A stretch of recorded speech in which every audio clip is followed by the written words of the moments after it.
I made it! 13 weeks done. The whole 90-day challenge is now done. How did this last week go? So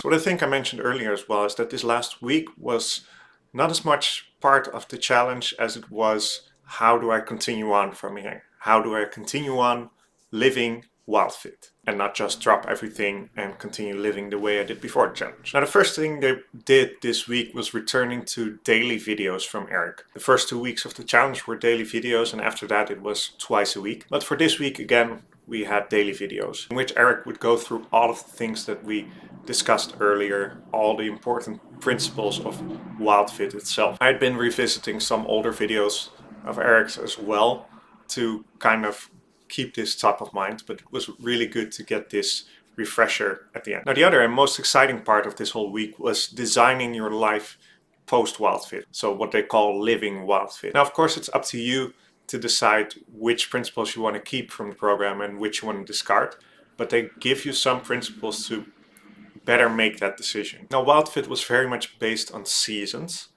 and they encourage you to keep eating in seasons. However, instead of what you had on, for example, the slow carb diet, where you had a cheat day where once a week you could go crazy and eat whatever you want, for WildFit they decided to do it a bit differently. The disadvantage of having a cheat day is that it's usually a set day. Back when I did slow carb, it would be Saturday, which means that every Saturday you're doing that, and only on that Saturday. But that also means that if you don't feel like it that Saturday, you end up doing it anyway, all because this is the only day that it's allowed. So what they've done for WildFit is what they call WildFit ratios. This would be having one cheat day, or what Eric prefers, and I do as well, it's calling it treat day, and having a ratio of treat day to the rest of your eating. So for example, if you say I'm going to have one day where I'm in full autumn, having sugar, fruit, whatever, and then that's always followed by a week of spring. The advantage of this is that if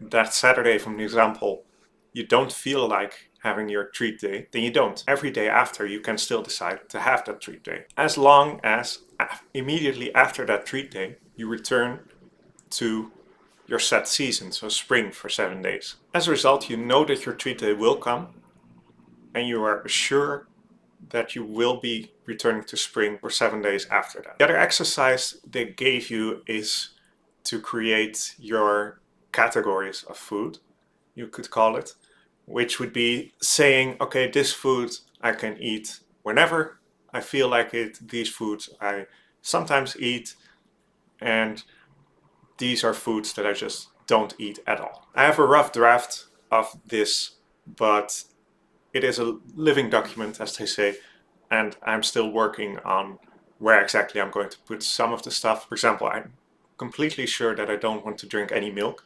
I already wasn't, and I'm not a big fan of how a lot of milk products are made, but cheese is going to be a tough one. It doesn't really matter, I didn't have to have it finished this week. I will just continue on working on this list, well, for the rest of my life, only making sure that foods that go below the don't line don't return up. The other way around is fine. And so just like that, I'm done. It is insane to think that 3 months have passed. On the one hand, it flew by, and on the other hand, it seems an eternity ago that I was eating the way I was before WildFit. Now that this is the end of WildFit does not mean that this is the end of my health and biohacking journey. In fact, it's only the beginning. Now I have a solid foundation in the way that I eat. Everything from here on out will only help lift me further. So if you're into optimizing your health and biohacking and stuff like that, I have lots more challenges lined up that I want to do over the coming months, and I will be making more content around those. So stick around if you want to see that. Please subscribe, because it really helps me and my channel. For a full review of the WildFit program, stick around until next week. If you have any questions or comments or thoughts, please leave them in the comments below. Leave a like if you liked it, and see you next time.